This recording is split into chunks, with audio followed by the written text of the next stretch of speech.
sejahat-jahatnya kita dalam kondisi normal pikiran kita tidak mungkin melakukannya di jalan. Paling tidak kita secara transaksional disebut pacaran, cinta-cintaan. Melakukannya itu dengan suka sama suka, rela sama rela. Sebenarnya melakukan itu dengan cara pacaran bukan alasan suka sama suka, biar aman saja. Biar aman saja. Biar aman ya, saja. Oke. Kita biar aman saja. Satu penyakit yang itu apa secara psikologis. Jadi itu analisis saya. Sahabat podcast mahasiswa dimanapun ente berada. Jadi kemarin kita sempat menerima informasi ya. Bukan menerima tapi membaca ya. Jadi kemarin ada informasi yang jelas ente melihat saya yang jelas. Oke, jadi kembali lagi. Jadi kemarin kita baca informasi itu tanggal 22 Februari. Itu beredar di Instagramnya Info Madura. Saya tidak tahu itu punya siapa. Terus kemudian dia mengekspos salah satu kejadian atau insiden. Insiden itu adalah insiden begal payudara. Dan itu terjadi di Jalan Raya Terasa. Terasa ini adalah salah satu desa yang ada di Kecamatan Larangan, Pamekasan. Kemudian dinamakan Jalan Raya Terasa. Tapi sebenarnya kalau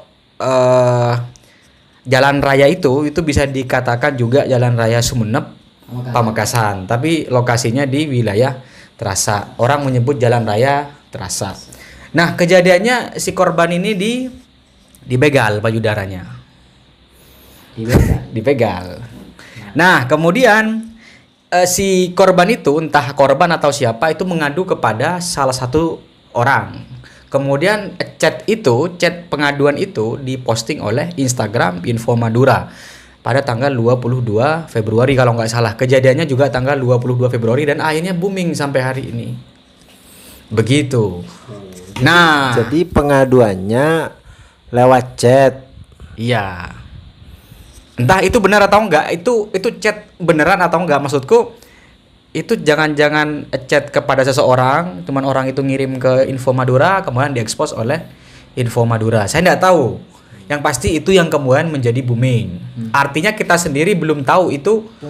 Tapi yang chat itu konteksnya dalam begal itu kan? Dalam konteks begal payudara. Nah, makanya yang ingin kita bahas sekarang, teman-teman pernah mendengar nggak istilah begal payudara itu? Silakan saudara. Iya, saudara silakan. Pernah mendengar tidak begal payudara itu? Kalau saya sendiri untuk begal payudara memang nggak pernah dengar. Serius. Serius.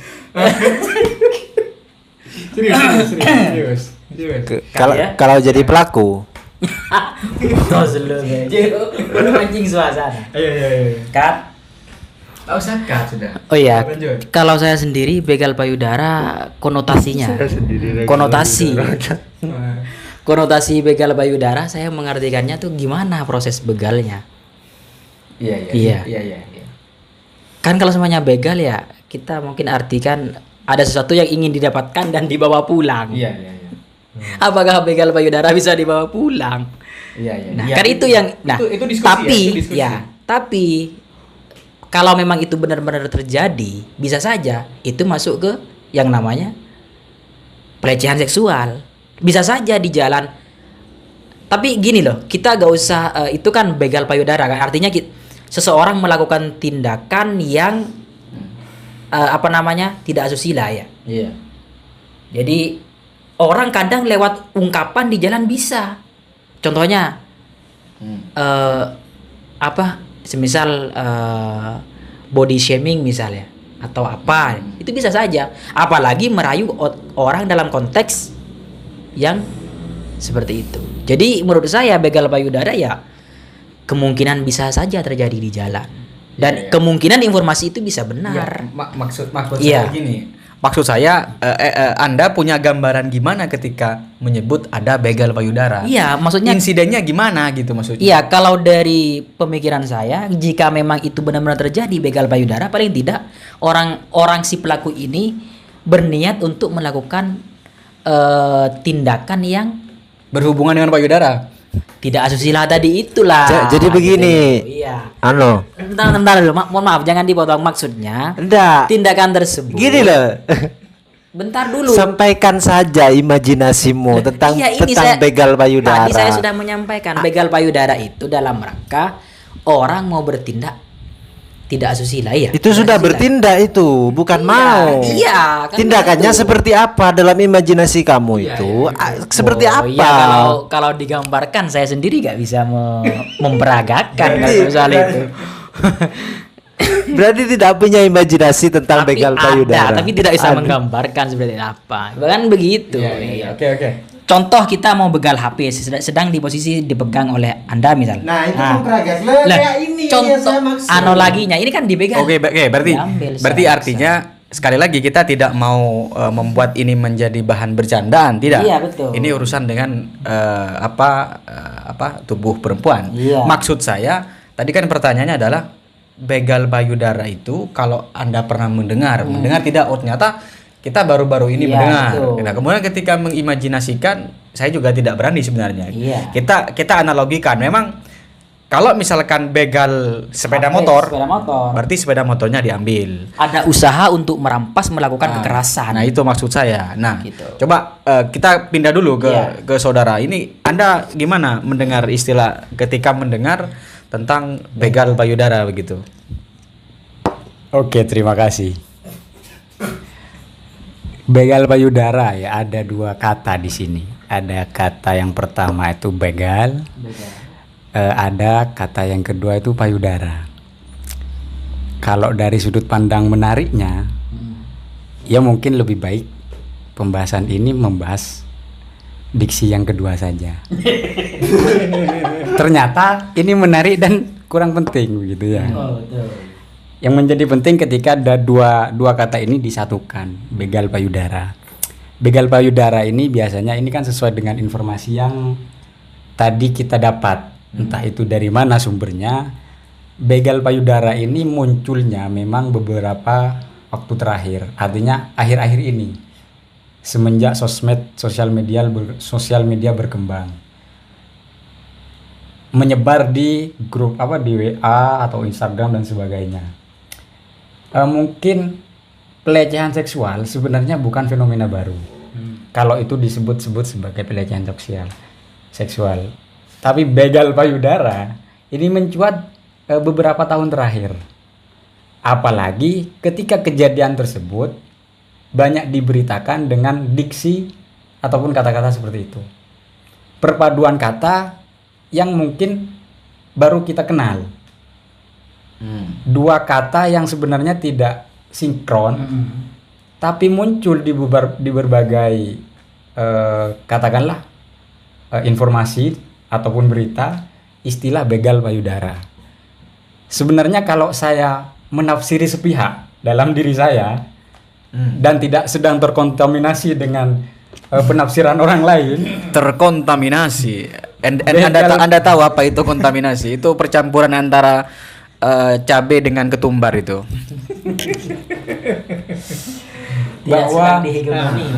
bahwa begal payudara itu, begal itu kan kita mengenal bahwa itu perbuatan tercela dan tidak bagus merampas hak yang bukan haknya, payudara. Jelas tidak mungkin merampas payudaranya, jelas. Pasti itu. Loh. Kok bisa kok nggak bisa disebut merampas payudaranya? Maksudnya gimana? Kan begal payudara. Nah, itu kan istilah. Kenapa tadi saya menyebut itu ada istilah dua kata yang sebenarnya tidak sinkron. Cuman karena ada stigma dan populer bahasa itu, akhirnya kita terpengaruh dengan pemikiran dan diksi seperti itu. Coba dibuka kamus dulu. Begal itu apa artinya? Begal itu artinya begal itu artinya penyamun, rampok, merampas yang bukan haknya. Merampas. Itu. Tapi itu begal perlu disandingkan dengan kegiatan di jalan. Kalau di rumah misal ada orang yang mencuri. Kalau korbannya di rumah berarti Mencuri. Iya, bisa saja seperti itu. Makanya itu adalah sebuah fenomena yang sudah terbentuk dan mungkin kebanyakan orang lain berpikir masuk akal. Padahal dua kata itu tidak sinkron untuk disatukan sebenarnya. Cuman sebenarnya ada populer sinkronnya juga. dan diterima gitu. Kalau kita mau rujukkan ke KBBI, ada sinkronnya juga sebenarnya. Karena begal itu pendefinisiannya perampasan yang dilakukan di jalan. Begal. Itu begal. Artinya secara situasi konteks Lokasi TKP jalan. masuk ya. Masuk.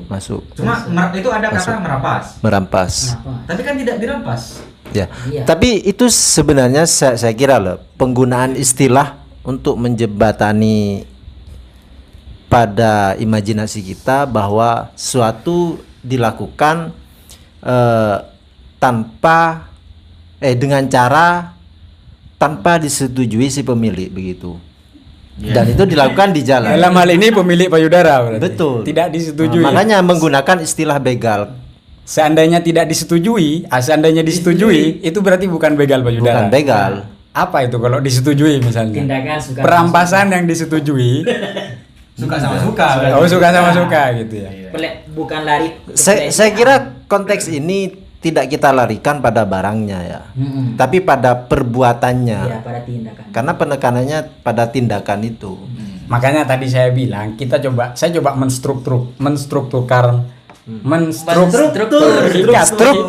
Menstrukturkan pemahaman bahwa kata begal payudara ini adalah dua kata yang agak kurang sinkron, cuman dipaksakan dan sekarang populer kayak gitu.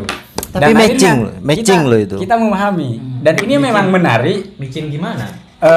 Sebenarnya Nge-match. yang begal kata-kata begal itu tidak menarik untuk orang ketahui ataupun untuk viral kayak gitu, karena ada payudaranya, kata-kata maksudnya ya, bukan ada payudaranya, tapi ada kata payudara, maka ini menjadi populer di kalangan, apalagi di pemberitaan dan sebagainya kayak gitu. Sebenarnya konteksnya memang benar, ini ada perampasan hak yang sebenarnya oleh pelaku tidak boleh dilakukan. Perampasan hak itu. Berat. Apakah pelanggaran HAM? Nah, itu nanti konteksnya berbeda. Ada konteks kejadian yang sebenarnya ini perbuatan tercela ya. Tidak boleh. Saya tidak berbicara nanti ranah hukum ini apa jenis istilahnya, Iya, tidak. apa jenis, Ada orang yang terganggu akibat perbuatan pelaku yang tidak tidak menyenangkan bagi korban Dan kayak merugikan. gitu. Nah, ini memang rawan ketika tidak hanya untuk barang, tapi untuk organ-organ vital.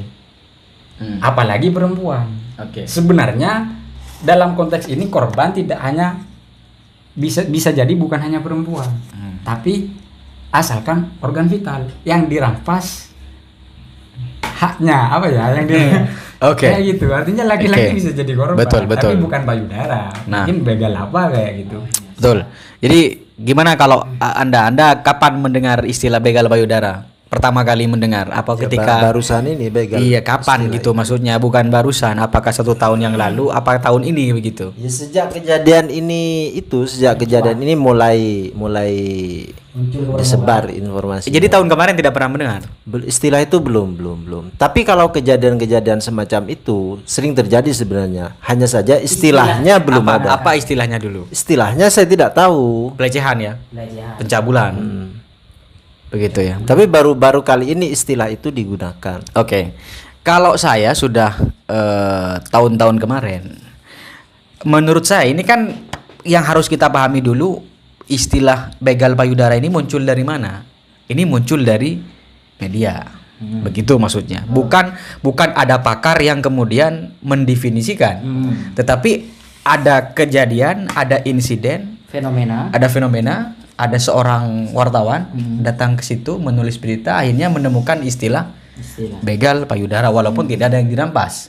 Nah, kalau saya teliti, insiden begal payudara itu adalah ada seorang pelaku ya di jalan menghampiri korban, tentu si perempuan. Dia kemudian meraba-raba atau kemudian itu melakukan tindak yang tidak baik terhadap organ vital yang disebut tadi, payudara. Intinya tidak asusila. Tindak asusila. Itu kemudian disebut dengan begal payudara. Itu yang betul. Itu menurut saya memang tidak matching sebenarnya kalau dipikir-pikir. Begal itu kan merampas. Ini kan tidak ada yang dirampas. Tetapi karena ini istilah media, ini merupakan satu kompromi yang dilakukan oleh redaksi pemberitaan, mungkin mengkompromikan kata begal dengan istilah yang tidak pernah hilang. Tetapi kalau mau disebut merampas, ini merampas. Apa yang dirampas? Kehormatan. Betul. Begitu kan? Jadi yang dirampas dari begal payudara itu adalah kehormatan perempuan. Jadi ketika ada pembegalan terhadap payudara, yang hilang adalah kehormatannya. Iya. Walaupun bendanya tidak. wujudnya tidak Oke, hilang. kan itu maksudnya. Jadi ada matching dan ada tidak matchingnya sebenarnya ya. Tapi kalau melihat dari sisi substansinya, ini yang direnggut adalah kehormatan, berarti jelas ini adalah berarti begal kehormatan begitu ya.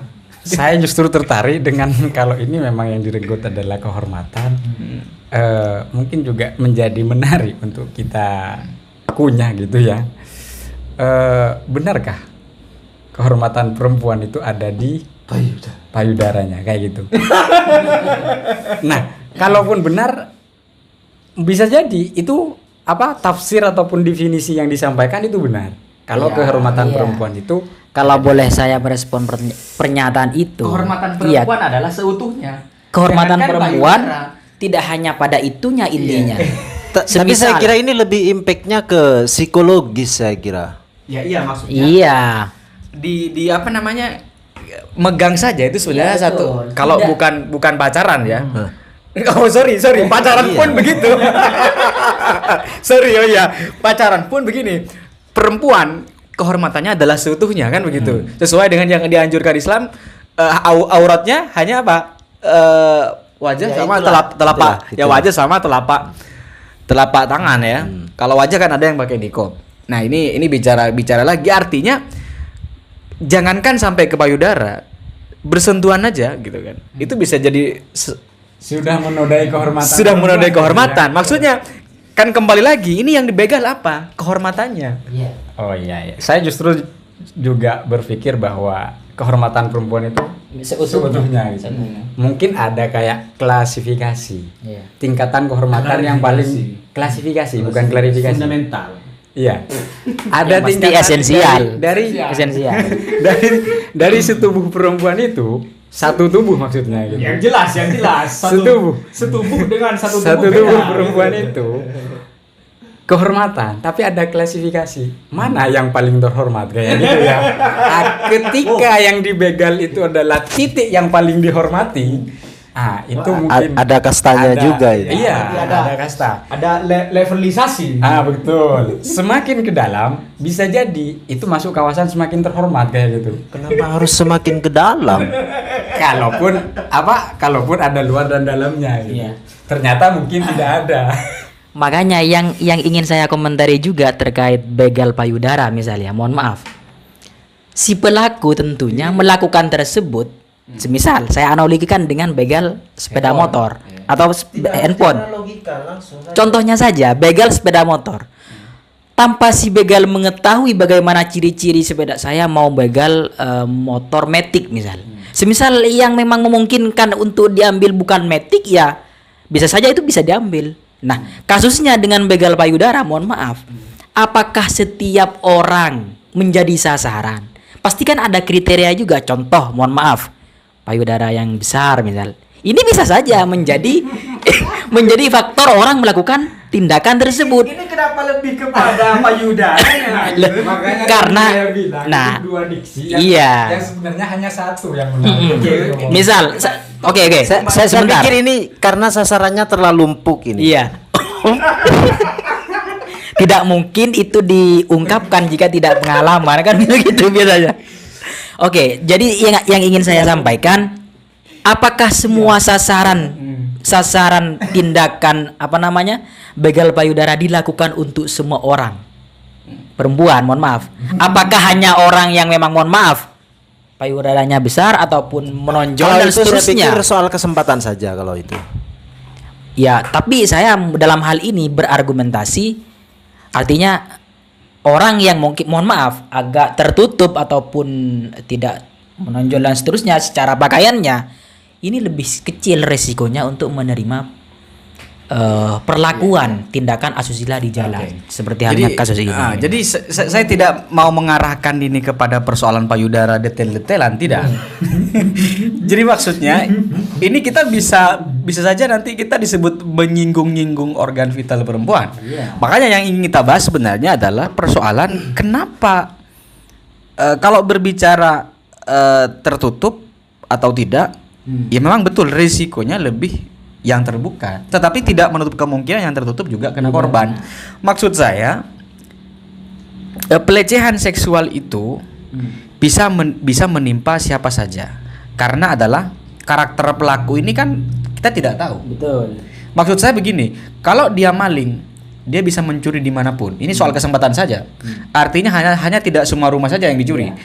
Sama dengan kalau karakter pelaku ini kan sebenarnya kita tidak tahu.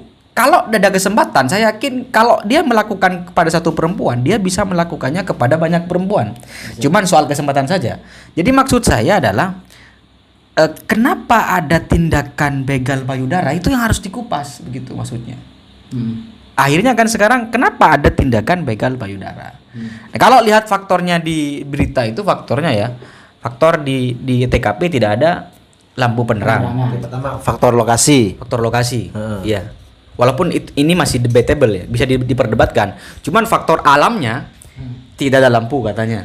Di Jalan Raya Terasa itu lampunya gelap. Tadi kita ke sana kan, kita lihat cek. Observasi memang begitu adanya. Tadi kita ke lapangan, nanti kita tampilkan hasilnya. Enggak ada lampunya, apakah memang lampunya agak Lampunya minim. Jadi kayak tidak ada lampu penerang jalan, intinya itu. bukan tidak ada tapi minim. Jadi misalnya, maksud saya itu memang ada penerang jalan. Makanya saya jelaskan. Jadi dari jarak misalnya 200 meter ya. Itu tidak langsung penerang jalan. Ini kan kapasitas jarak penerangan kan tidak sampai nyampe ya, ada space-nya maksudnya. Jadi dari jarak 300 meter itu hanya satu penerang. Jadi ada sisi di mana jalan itu gelap, kemudian terang lagi ada lampunya. Artinya jalan itu tidak sepanjang jalan terang terus. Memang ada sisi gelapnya di situ, ya. Nah, itu mungkin faktor alam. Yang kedua, saya melihat ini ada penyakit kepada pelaku.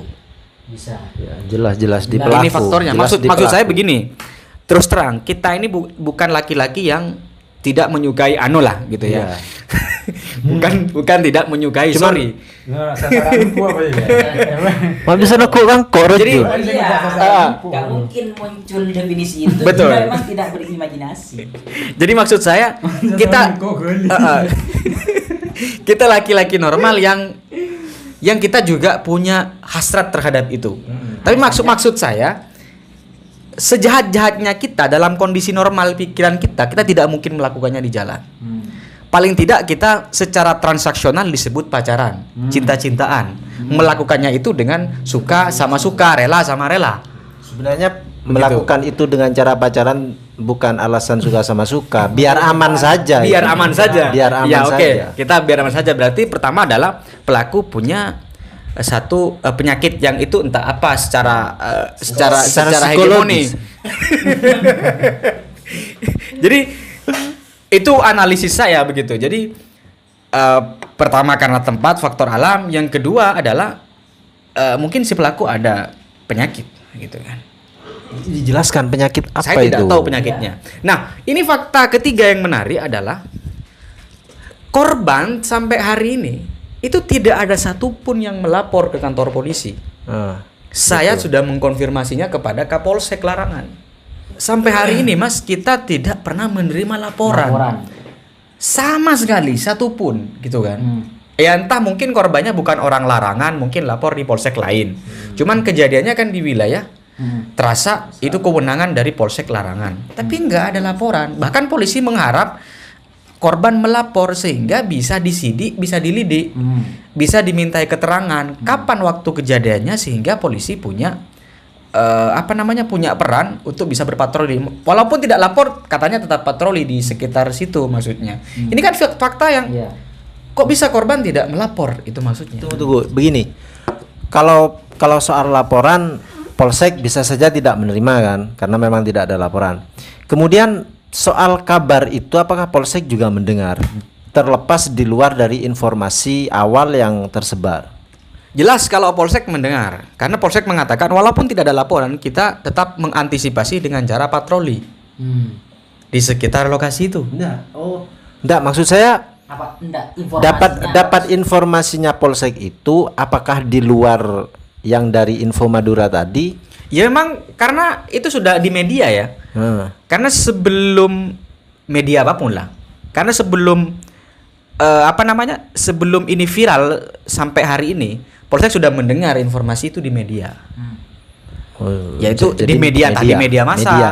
entah media media Facebook, media Instagram. Yang penting sudah mendengar katanya dan sudah melakukan antisipasi dengan cara patroli gitu. Ya maksud saya kenapa korban ini tidak melakukan pelaporan begitu kan? Kalau saya melihat mungkin di Madura masih korban pelecehan ini masih malu, mungkin ya, sehingga tidak mau menampakkan identitasnya kepada siapapun begitu. Oke, kita beralih ke informasinya ya. Kita kan beralih ke informasinya. Jadi tadi kan sempat ngobrol dengan salah seorang yang jualan tahu di sekitaran lokasi situ. Dan kita konfirmasi bahwa dia tiap malam berada di situ sejak beberapa hari kan. Dari maghrib ya. Dari pagi sebenarnya. Artinya dalam beberapa hari ini dia tidak pernah absen jualan intinya. Dan kita tanya-tanya, si penjual ini juga bilang hendak mendengar kabar soal itu. Nah, artinya kita mentengarai ini dari pembicaraan masyarakat, tidak dari media massa kan. Artinya kalau memang ada satu kejadian, informasi itu tidak hanya keluar dari media massa, tapi juga pembicaraan dari orang ke orang kan gitu. Dan si penjual ini bisa kita jadikan perwakilan, dia pendengar dari masyarakat, dan kita bertanya pada dia, memang dia tidak mendengarkan begitu. Iya, tidak mendengar informasi lah, kabar yang terjadi di masyarakat. Jadi saya sempat berpikir bahwa apakah informasi ini harus kita yakini? Saya justru meragukan. Iya. Mungkin boleh saya cerita ya. Dulu di sekitar kampus lah, di Pamekasan juga. Di situ saya pernah dengar cerita langsung ini. Tapi ini bukan begal ya, tapi semacam apa namanya tuh, kayak ojek gitu loh. Itu merayu mahasiswi sekitar kampus. Itu katanya ojek, berprofesi sebagai ojek. Dan itu pun dilakukan dia di tempat atau di jalan yang agak gelap. Berarti Iya. mahasiswanya baru pulang nih. Kemudian ya bisa saja kalau semuanya saya dikorelasikan dengan kejadian seperti ini, bisa saja orang menggunakan kesempatan, entah itu merayu langsung dan menyatakan. Iya, tapi kan ya kita agak mengkaji bagaimana psikologi si pelaku. Tapi kita bisa menjustifikasi bahwasanya ada yang tidak beres dengan si pelaku ini. Kan begitu. Betul. Nah, ini kan kalau kita lebih tarik kepada garis yang lebih besar, ini kan kasus pelecehan. Kasus pelecehan itu tidak hanya 1, 2, 3, 4, 5 dan banyak sekali. Kemarin juga terjadi di Pamekasan, ada salah seorang anak ya, dia hampir lulus SMP. Dia diperkosa oleh salah seorang kakek berusia 70 tahunan. Dia sampai hamil. Itu kan. Sampai punya anak. Dan sampai sekarang pelakunya belum ditangkap. Mungkin karena dia pandai bersembunyi, sehingga kepolisian yang kasus ini sudah ditarik ke Polda Jawa Timur. Informasinya sampai hari ini belum tertangkap. Ini kasus yang kesekian, dan masih banyak lagi kasus-kasus di Pamekasan, dan mungkin di daerah lain yang masih tertutup. Maksud saya, ini kok mudah sekali sih kasus pelecehan seksual ini gitu maksudnya. Artinya kenapa bisa mudah sekali gitu ada seorang laki-laki mengganggu perempuan? Maksud saya, oke lah orang punya penyakit, ya. Boleh orang gila itu boleh jadi orang gila. Tapi dia takut kepada orang ketika mau ngambil makanan. Dia masih ada rasa takutnya loh. Ini orang sudah gila, anggaplah gila ya, psikisnya gila. Tapi dia kenapa kok masih berani melakukan tindakan itu? Orang gila saja mau ngambil makanan orang, dia mikir-mikir. Iya kan? Mau masuk ke rumah orang gila, lapar, mau ngambil makanan orang, dia masih takut. Saya pikir gila itu juga ada kastanya, bos. Iya. Maksudnya dia masih takut. Maksud saya, kalau ada orang gila melakukan pelecehan seksual, kenapa dia begitu berani kepada perempuan? Itu kan berarti ada kelas dong. Ada kekuasaan yang sampai hari ini tetap ada, bahwa laki-laki itu berkuasa. Jadi laki-laki itu tetap menganggap begini, kalau saya melakukan sesuatu kepada perempuan, perempuan tidak akan melawan. Artinya perempuan perlu dilindungi. Gitu. Jadi perempuan yang jomblo-jomblo ini harus segera dilindungi. Artinya segera bersuami gitu maksudnya. Masa. Bukan segera dilindungi, segera cari pelindung. Segera cari pelindung. Begitu. Jas hujan.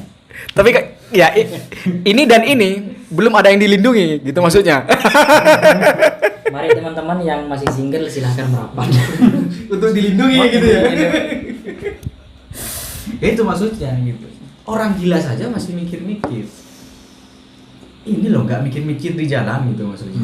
Dan maksud saya kegilaan itu ada kastanya. Setiap orang gila itu gilanya itu pada sesuatu yang berbeda. Misalnya ada orang gila yang keberaniannya dalam tidak pakai baju.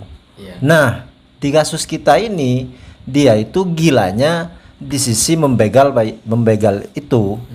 Jadi Atau sisi melakukan itu yang dia berani. Tapi kalau telanjang dia tidak berani pasti. Kalau telanjang kan tidak mengganggu orang lain. Kalau orang telanjang itu kan lebih kepada melawan rasa malunya sendiri. Artinya tidak berhubungan dengan face to face dengan orang sebagai lawan dari interaksinya. Ini persoalannya kan maksud saya, kenapa laki-laki begitu berani kepada perempuan berbuat seperti itu? Gitu kan? Terlepas dari kegilaannya. Iya gitu, entah gila atau enggak. Masalahnya kalau orang gila yang umumnya itu mau masuk ke rumah orang, kalau di sana masih ada warganya, ada masyarakatnya di rumah itu, apalagi ada laki-lakinya, orang nggak berani, meskipun gila gitu kan. Berarti kan maksud saya ada ketimpangan kekuasaan. Padahal kan dari dulu sudah ada kampanye gender itu ya, studi gender. dulu ada guru saya itu dulu ya. Tapi saya nggak mau nyebut nama. Jadi mau menyebut studi gender. Dia menyebut studi gender. Iya dulu begitu, dia bahkan menjelaskan, jadi ingat guru saya ini. Jadi bahkan dia menjelaskan kita sekarang bahas tentang studi gender. Itu maksud saya. Ini kan yang menganehkan. Jadi kalau cobalah bentar lagi kita dengar kasus pelecehan lagi, bentar lagi kita dengar kasus pelecehan lagi. Seolah-olah perempuan itu jadi apa ya? Korban. Berarti kan perlu perlindungan. Makanya perlindungan seperti apa yang harus perempuan miliki sehingga ini lepas dari, kalau laki-laki jadi korban dari laki-laki, menurut saya kalau laki-lakinya nggak melawan, ini hanya persoalan inferior saja, gitu kan. Tapi kalau perempuan ini kan bentar lagi pelecehan, seluruh Indonesia itu pelecehan terus begitu. Iya, kalau saya masuk ini Langsung masuk saja. apa ya, ini kita sudah mulai bergerak kepada titik di mana kita mencari akar persoalan. Pertanyaan mengapa perempuan selalu jadi korban? Itu akar rumput gitu. Ini akar persoalan, dan ini memang apa ya, kayak seperti setiap masa ada orangnya, setiap orang ada masanya kayak gitu. Hampir mungkin hanya istilah saja yang berbeda. Kejadian demi kejadian sudah terjadi. Saya kira bukan tidak ada perlindungan di negara Republik Indonesia ini. Saya kira gitu ya. Hiduplah Indonesia Raya. Artinya kita sebagai masyarakat sudah dilindungi. Cuman kenapa masih lolos ataupun ada pelaku seperti itu dan korban tidak terlindungi kayak gitu? Ya, begitu. Itu lebih teknis. Betul. Sampai Teknis. dirampas gitu. Dari masa ke masa itu ada. Sampai sekarang. Sampai kapan perempuan akan menjadi korban selama ada kejadian itu? Siapa yang bisa menghentikan kejadian itu? Tentu ini perlu banyak peran dari banyak pihak. Artinya perlu peran dari banyak pihak, bukan banyak peran saja. Tidak cukup dari aparat penegak hukum, dalam hal ini misalnya polisi yang melindungi. Karena kita sesama harus saling melindungi. Itu yang pertama yang harus kita sadari. Yang kedua, mungkin dari perempuan juga harus menghindari kondisi di mana kondisi itu dia bisa jadi korban kayak gitu. Itu lebih rasional itu. Harus menghindari. Tidak hanya karena begini ya. Kalau Mas Ongki tadi bilang sepertinya memang sangat begitu berpihak kepada perempuan dan dia sangat ingin melindungi para perempuan kayak gitu.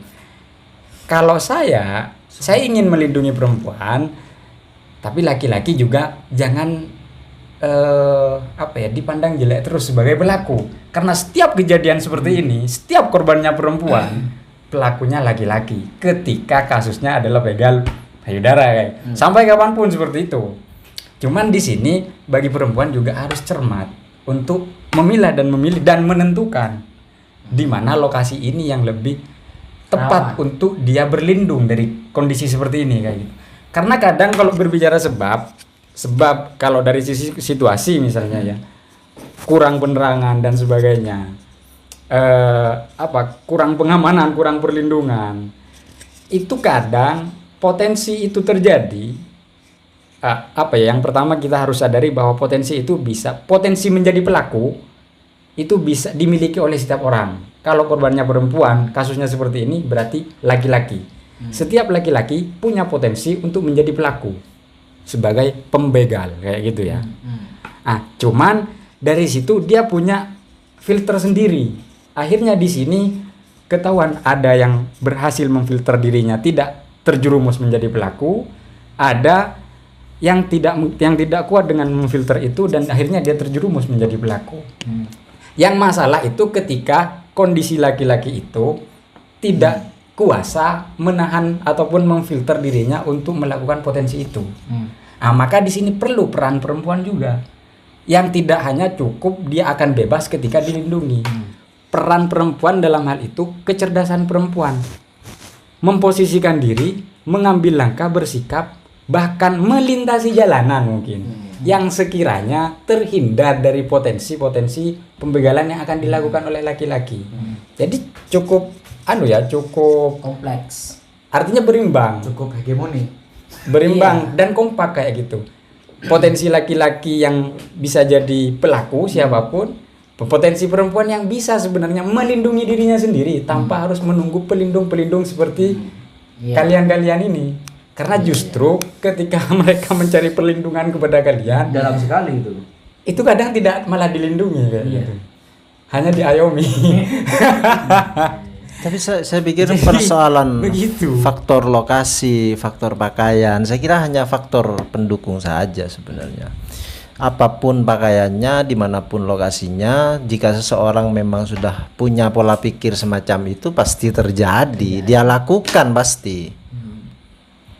Jadi saya pikir permasalahan paling utamanya adalah orang-orang yang memiliki pola pikir macam itu dan berani merealisasikan yang ada di pikirannya itu, saya pikir.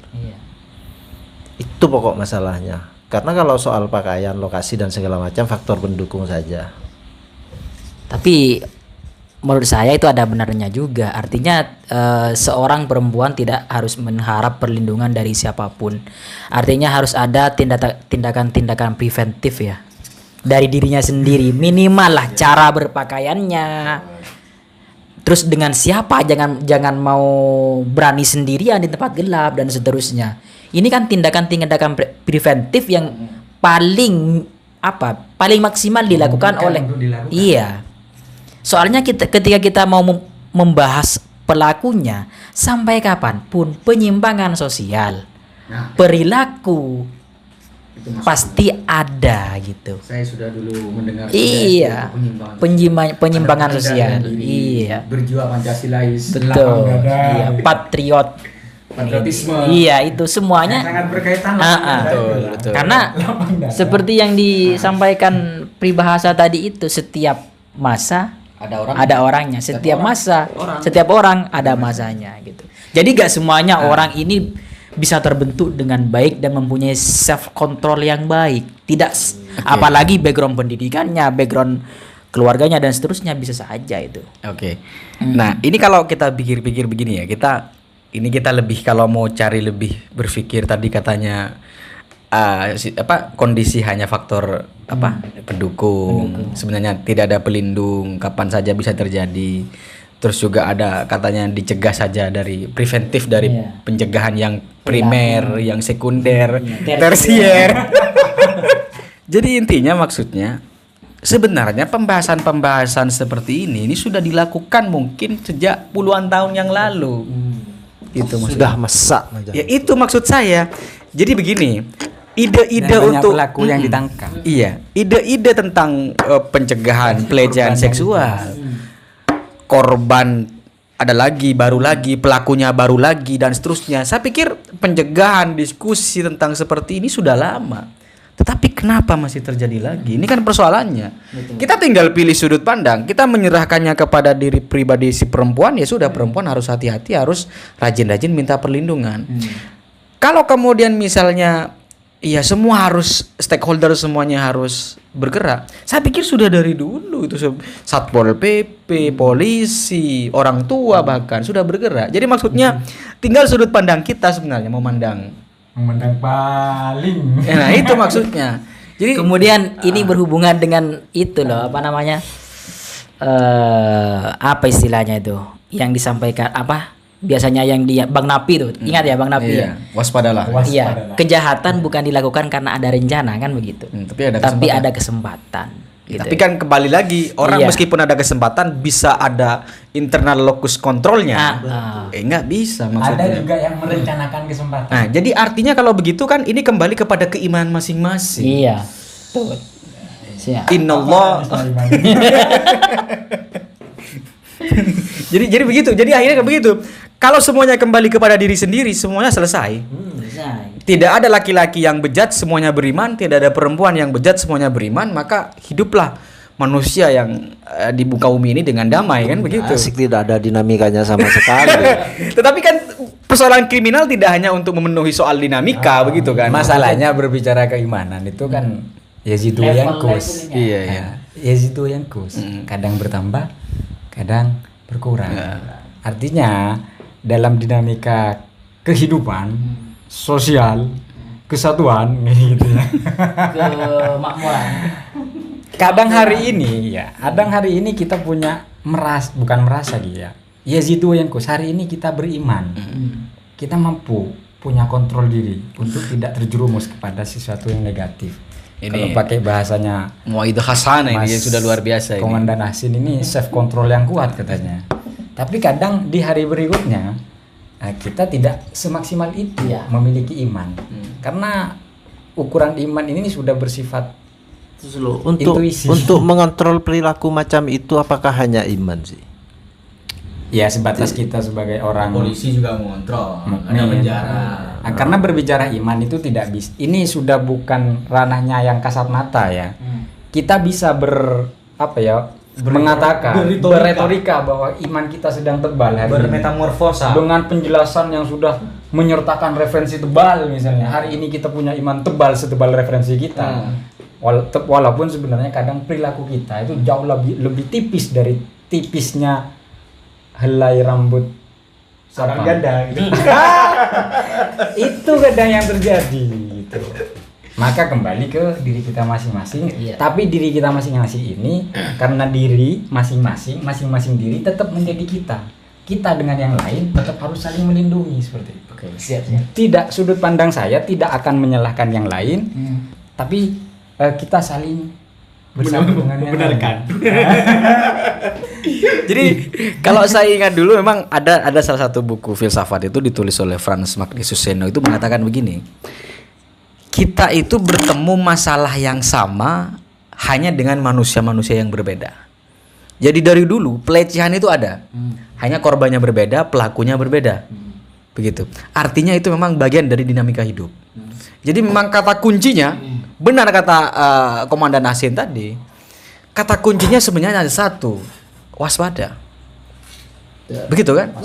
Dengan waspada, dengan kecerdasan, model kecerdasan dia. Entah misalnya malam dia ngajak siapa kayak agar terlindungi misalnya gitu ya. Minimal lah secara faktor alam dia aman gitu. Dia mencari alam-alam yang aman bagi dirinya.